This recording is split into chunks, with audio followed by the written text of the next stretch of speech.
Il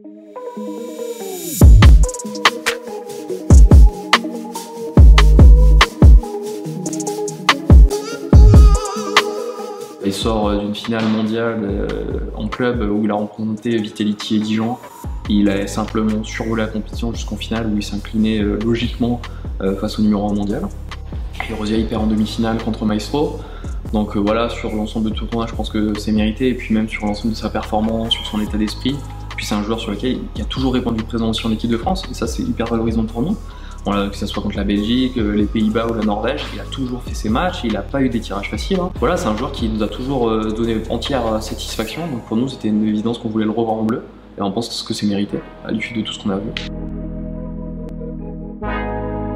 En termes de vision de jeu, on a Dax.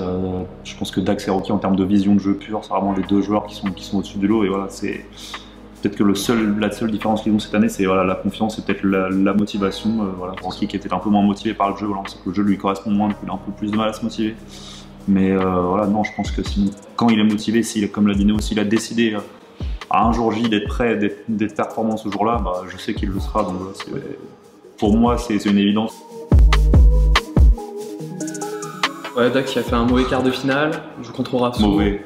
Oui, il perd d'un but, contre Rassou qui est très fort. Rassou qui fait finaliste du tournoi, qui s'auto-qualifie, qui était très en place, qui sait très bien comment appréhender Dax. Rassou, c'est un peu la bête noire de Dax.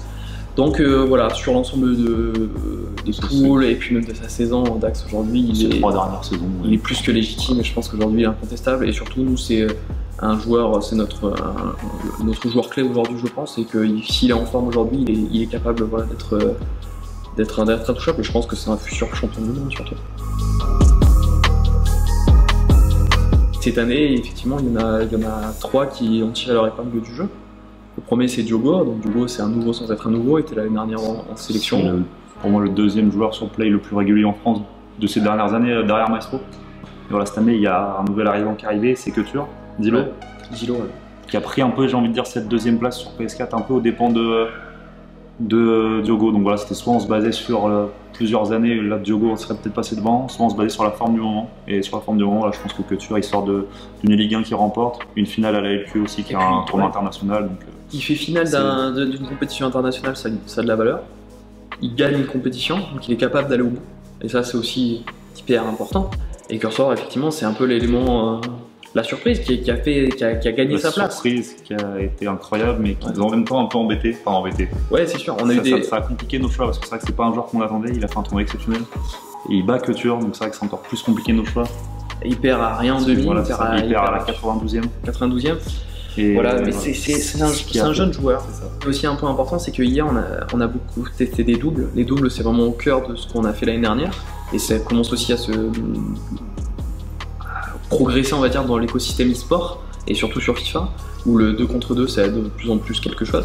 Et on a testé pas mal de paires. Et Dylan, on l'a fait jouer avec Dax.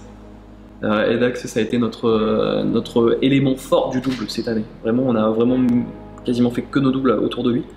Et Dilo a été très convaincant, capable de s'adapter à une stratégie qui n'était pas la sienne, capable de jouer la possession, capable de jouer, de comprendre quoi il fait. Et sincèrement, j'ai trouvé très intelligent.